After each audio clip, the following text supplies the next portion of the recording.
Welcome to today's session, and I will teach you how to use XLOOKUP the professional way. Let's dive into it. So we have this practice file for today's class, which is an employee directory for Control Sol Limited. It's going to act as our lookup source table. We have all the information about the employees, and you can see how data is stored in columns, and we have the titles over here where we have the employee ID. This is the unique identifier that tells us all the information about the employee in a pseudo-coded manner. So we have EMP001, that's the ID for Sarah Johnson, Finance Department, Finance Analyst. For the £2,000 salary, manager is David Chen, office is in London, and start date 2021. If you have a data elsewhere and you want to look for the employee full name and other information as well to populate this table, where you are only giving the employee ID, a lookup function will solve the problem. And this is the syntax for the lookup function. Okay, we have the XLOOKUP as the name, we have the lookup value, the the lookup array, return array, and if not found. I've made this wider for you to understand, and you can download this resource in the link on this profile. You see all this book, you get this access to this document. So what is the lookup value? That is the value you are searching for, right? For example, the employee ID, a name or a number. The lookup array, these are all required. Without these, your XLOOKUP will not work. The column or row to search in, we're going to lock that in an absolute cell reference. And return array, this is required, which is the column you are looking for, your results. Why is XLOOKUP better than VLOOKUP?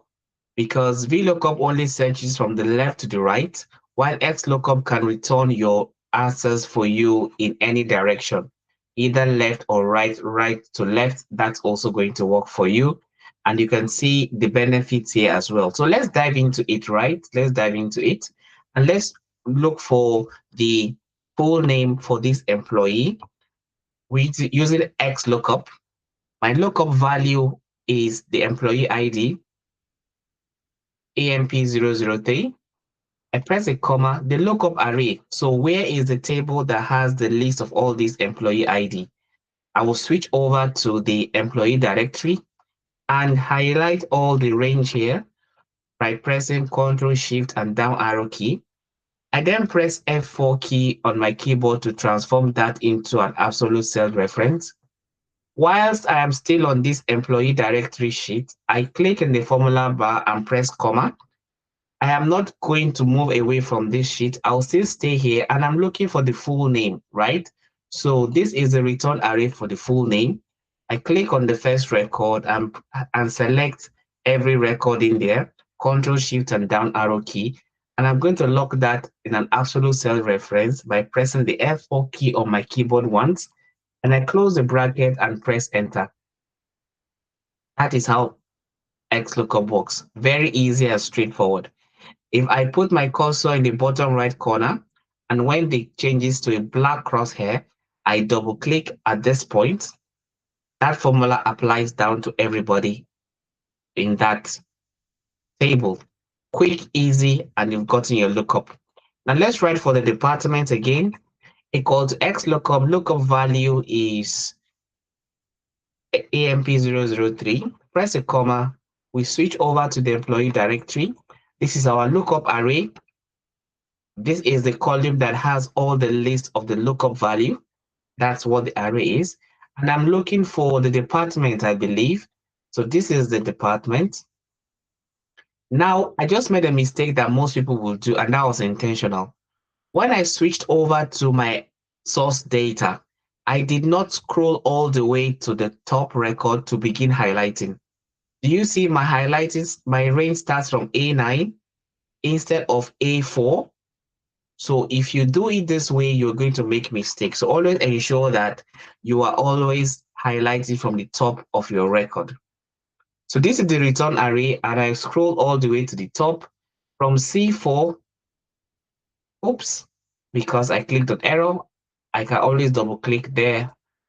Going to delete this is the return array. So let me switch back to the employee directory. And now in the employee directory, C4 all the way down to C23, lock that by pressing the F4 key once and press enter. Now, if you have more than one table to update, are you going to write this VLOOKUP for individual columns? No, there is a shortcut to that. So if we're looking for the full name and department, for example, let's see, we have our full name, we have our department. Let's then also have job title, salary, and manager. You can see they are all in the same order that we have it in our table. Okay, so we're going to write one XLOOKUP for all of the results equal to XLOOKUP. The lookup value is always in your data. We press comma. The lookup array, you have to move over to your worksheet. It can be in the same workbook or in another workbook. I'm locking it here. Comma. Now I want to find for all the columns at once. So my return array is going to be, I'm going to highlight all the data that has all the columns I want to return. And I'm going to lock that with an absolute cell reference and close the bracket and press enter. Now with the click of one button, I have been able to get all of the full name and all of the information for that employee. So if I copy all the way down, that has been populated. But XLOOKUP has one magic function, the error handling feature. What if employee ID 006 changes to employee ID 100? I'm going to get an NA. So what can I use to replace NA? So where we show not available or not found. We have an argument in our formula, and I'm going to use it for an example here. If I write the XLOOKUP here, I'm going to start again by employee 005, comma, employee directory. Let's highlight all the way down, lock it with an F4, press comma, and we're looking for the employee name. Control Shift down arrow, lock that, comma. The next argument is if not found. Do you see it here? If not found. So if not found, I'm going to begin with a double quote and say wrong employee ID and close with a double quote. Close the bracket. And let me copy all the way, we double click all the way down. For any employee ID that is not available in that data, it's going to show a wrong employee ID.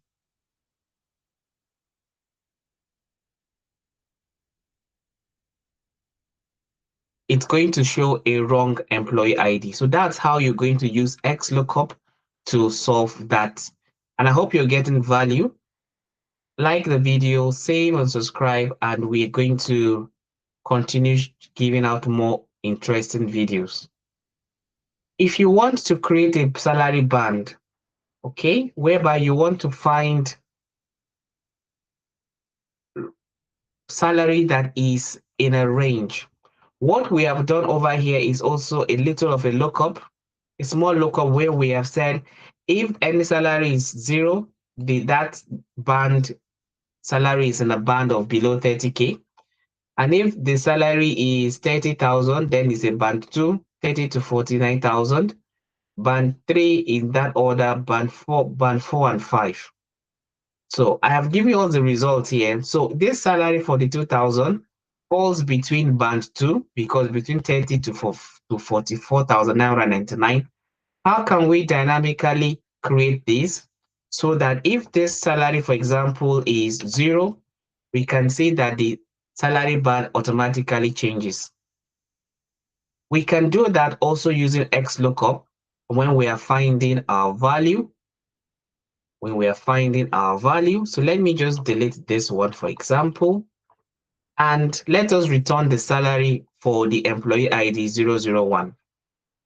equal to XLOOKUP, the lookup value, press comma, switch to the employee directory. Make sure you highlight from the beginning, Control Shift down arrow, we lock that.